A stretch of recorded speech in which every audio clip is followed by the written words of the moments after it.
ela que então joga pra longe, não quero que eu já tô ficando. O que você faz com ele?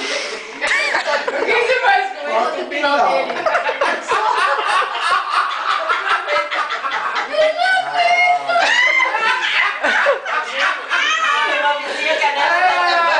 Se a Davi casar cedo, alguém vai ficar sem o milagre. Já com 25 anos. Deus me livre, cara. Não quero não. Estudar isso é bom. Você estuda. 10 anos, tá ótimo. 25 eu até abaixei. Agora você casar com 30.